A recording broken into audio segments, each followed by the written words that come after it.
దేవునికి స్తోత్రం. ఈ దిన పరలోక మహిమాస్వరూపుడైన దేవాదేవుడైన యేసుక్రీస్తు ప్రభువారి పరిశుద్ధ వాగ్దానం.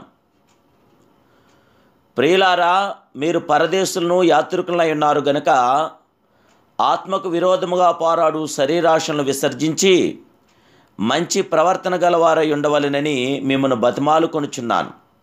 1 పేతురు 2:11. ప్రియా, పరలోక మహిమాస్వరూపుడైన దేవాదేవుని బిడ్డలారా, ప్రభువైన యేసుక్రీస్తు మహిమ కలిగిన ఘనమైన నామములో మీ అందరికీ ఉదయకాల సమయంలో నా హృదయపూర్వకమైన శుభాభివందనాలు తెలియజేస్తున్నాను. దేవుని యొక్క శాశ్వతమైన కృపా ఉదయకాలంలో మన మీద నిల్చునుగాక. పరిశుద్ధాత్మదేవుడు మనకు తోడైండి మనల్ని నడిపించునుగాక.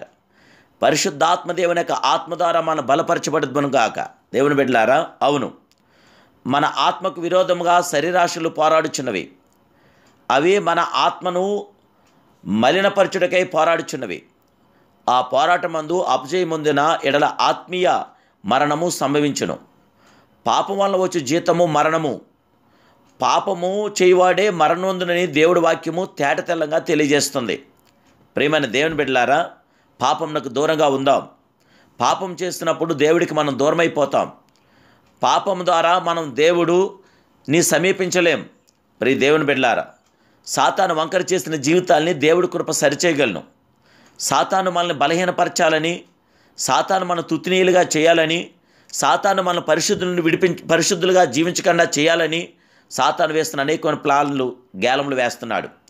ప్రియ దేవుని బిడ్డలారా, దేవాదేవుని నామానికి మహిమార్థంగా మీరు జీవించండి. ఒక సహోదరి ఒక చిన్న మాట చెప్పింది. అయ్యా, నేను ఒక మంచి కుటుంబంకి చెందిన దానను, నన్ను ప్రేమించే భర్తయు బిడ్డలు ఉన్నారు. అయితే నేను ఒక యువకుడికి సువార్త ప్రకటించి అతని రక్షణలోనికి నడిపించాలని అనుకున్నాను. కానీ నేను పాపంలో పడి తిని ఇప్పుడు నేను దాని నుండి బయటపడలేకపోతున్నాను అని ఎంతో రోధిస్తుంది. నా ప్రియమైన దేవుని బిడ్డలారా, నిజమే, మనం లోపడవలసిన మనము లోనవ్వకూడదు. స్వార్థ పత్రికలమే అనేకులు ప్రకటించవలసిన మనం ప్రియులారా, ఏలోకానికి మనం లోపడిపోకూడదు. ఏలోక మాలిన్యత అంటకుండా పరిశుద్ధాత్మ దేవదేవునికి మహిమార్థంగా మనం ఎప్పుడైతే జీవించడం మొదలుపెట్టామో అప్పుడే మన జీవితం విజయవంతంగా కొనసాగుతుంది. పరలోక రాజ్యవ్యాప్తిలో మనం ఉండగలదు. కైన ప్రియులారా, నిప్పు ఉన్న చోట దూదించిన ఎడల ప్రమాదం జరుగును.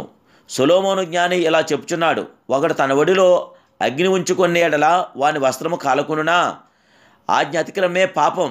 దావీదు ఇలా ప్రార్థిస్తున్నాడు, నా అతిక్రమను తుడిచివేయము అంటున్నాడు. ప్రియులారా, అతిక్రమించుట అనగా హద్దును మీరుట. ఏ విషయంలోనైనా మనము హద్దు మీరని ఎడల పాపం చేయదుము. శరీర ఇచ్చలు మనలను జయించుని దేవాదేవుని బిడ్డలారా, దయచేసి గ్రహించండి. దయచేసి మనం దేవుడి పిల్లలం, జీవముగల దేవుడి బిడ్డలం, జీవముగల దేవుడి ఇంట్లో ఉన్నవారు. కైన దేవుడి ఇంట్లోంచి మనం నెట్టివేయబడకూడదు. దేవుడి ఇంట్లో మనం ఉంటున్నాం దేవాదేవుని బిడ్డలారా. మీరు ప్రియమైన దేవుని బిడ్డలుగా, పరిశుద్ధ దేవుని బిడ్డలుగా, పరిశుద్ధాత్మ దేవునికి మహిమార్థంగా దేవుడు తన నోటి మాటను మన పట్ల నెరవేర్చగల దేవుడు. మన పక్షాన గొప్ప కార్యం చేయడానికి ఆయన ప్రతిదినం ఈ సువాగ్దాలను మనకు పంపిస్తున్నాడు పరిశుద్ధాత్మ దేవుడు. దేవుని బిడ్డలారా, మనల్ని బలపరుస్తున్న మహిమ కలిగిన తండ్రికి మీరు అత్యంత సన్నిహితంగా మీరు ఉండాలి, దగ్గర రావాలి. తెలిసి పాపం చేసిన భయంకరమైన నష్టాలు జరుగుతాయి. కనుక పాపంలో పడి పతనం కాకుండా నిమిత్తం ప్రియులారా, మనము తక్షణం పాపంను ఒప్పుకొని తిరిగి దేవుని యొద్దకు తిరిగి వచ్చేటకు ప్రయత్నం చేయండి. అంతేకాదు, మరలా పడిపోకుండాదనే పట్టుదలతో మీరు జీవించండి. మీ శరీరము దాని ఇచ్చలతోనూ దురాశలతోనూ సిలువేయండి. పరిశుద్ధాత్మ దేవుడికి మహిమార్థంగా మీరు జీవించండి. అప్పుడు మీరు శరీర ఆశలను జయించగలరని నేను ప్రభు పేరిట తెలియజేస్తున్నాను. ప్రియమైన దేవుని బిడ్డలారా, దేవుడికి దూరమైతే మన జీవితంలో ఏంటి ప్రయోజనం? దేవుడికి దగ్గరగా ఉందాం. దేవుడి హృదయలో ఒక మంచి స్థానం సంపాదిద్దాం. మన హృదయలో ప్రత్యేకమైన స్థానాన్ని దేవుడికి ఇద్దాం.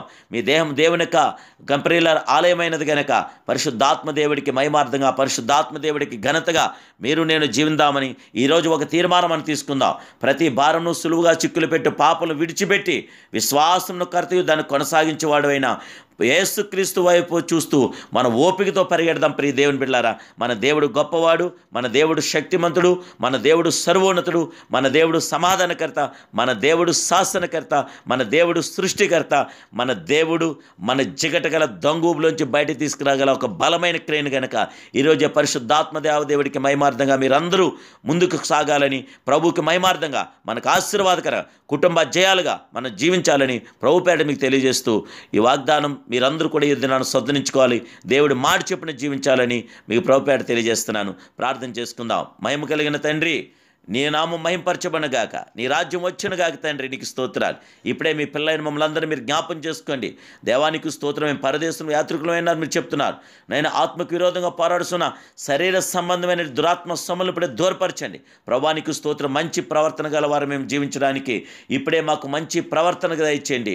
నేను పరిశుద్ధ దయచేయండి, పవిత్ర దయచేయండి. మీ పిల్లలుగా మాకు ముద్ర వేయండి. ప్రభానికి స్తోత్రం. నీ కొరకే మమ్మల్ని జీవించేసి మాలో ఉన్న ప్రతి పాపం ఇప్పుడేనైనా మేము విసర్జిస్తున్నాం. తనకి స్తోత్రాలు. దయచేసి నీ కుమారుడు యేసు రక్తంతో మమ్మల్ని శిరస్సు నుండి సిరిపాద వరకు కడిగి నీ పిల్లలుగా మమ్మల్ని బలపరిచి నీ నామానికి మహిమార్థంగా మేము జీవించడానికి మీ కృప అభిషేకం, కృపా తేజస్సు మాకు కలిగించి పరిశుద్ధాత్మ దీవులతో మమ్మల్ని నింపని యేసు నామములో ప్రార్థిస్తున్నాను కన్న తండ్రి.